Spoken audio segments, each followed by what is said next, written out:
የኢትዮጵያ መከላከያ ሰራዊት ከኢትዮጵያ በታች የሚመጥነው ሰፈር እንደሌለ የሚያውቅ ብሔር የሌለው ልኬ ኢትዮጵያ ነች ብሎ የሚያምን ለኢትዮጵያም 24/7 ዘብ የቆመ በጣም ጠንካራ ሰራዊት በዚህ ሰዓት ኢትዮጵያ አላት ቢባል ማጋነን አይሆንም ብዬ አስባለሁ።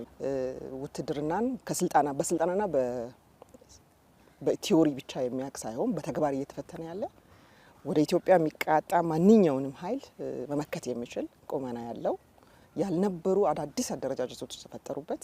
ምክንያቱም ያለው ነባራዊ ሁኔታ ኢንተርናሽናል ሁኔታው ሴናሪዮ ራሱ የሚፈልጋቸው ዝግጁነቶች ስላሉ ከዚህ ቀደም ያልነበሩ አደረጃጀቶች ተፈጠሩበት። ባህር ኃይልን ጨምሮ ልዩ ዘመቻዎች የሚባሉ የሳይበር ሴኩሪቲን ጨምሮ በርካታ ስራዎችን መስራት የሚችል ኃይል ተፈጥሯል እና ይሄ ተቋም በዚህ ሰዓት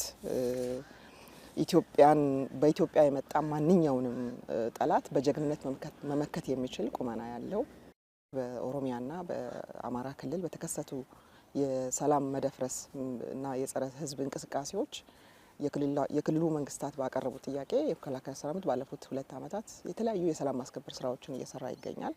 በዚህ ምክንያት ሁሉ ጊዜ የሰራዊታችን አመራሮች እንደሚገልጹት በአካባቢው የነበሩ ነባራዊ ሁኔታዎች በሰዓቱ የነበሩበትን ሁኔታ ሁላችንም እንረዳለን።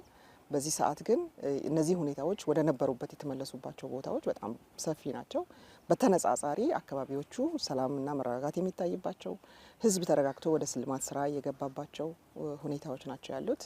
ሰራዊቱ እንግዲህ ባለበት አካባቢ እነዚህን ጸረ ሰላም ኃይሎች ከህዝቡ የመነጠል ማንነታቸውን የማጋለጥ አስፈላጊ ሲሆንም ከህዝብ ጋር በመሆን ከአካባቢው ጸጥታ አካላት ጋር በመሆን ከፌደራል ፖሊስ ጋር በመሆን ኮማንድ ፖስቱን በመከላከያ ኃይል እየተመራ እነዚህ በጥፋት ውስጥ የነበሩ ታጣቂዎች ወደ ሰላማዊ ኑሮ እንዲመጡ ቤተሰቦቻቸውን ህዝብም ጋር በመግባባት የተለያዩ ስራዎችን የአካባቢውን መስተዳድሮች በመደገፍ ወደ ሰላም እንዲመጡ የማድረግ ስራ በስፋት ተሰርቷል። ስለዚህ በተነጻጻሪ በተሻለ ቁመና ላይ ነው አሁን እነዚህ አካባቢዎች ያሉት ማለት ይቻላል። ነገሮችም የተሻሻሉ እንደሆነ በተለይ ደግሞ የህዝብ ማመላለሻ አውቶቡሶችና ትራንስፖርት በሰላማዊ መንገድ እየሄደ እንደሆነ በጣም ኢንሲደንቶች ካልሆኑ በስተቀር ማለት ነው።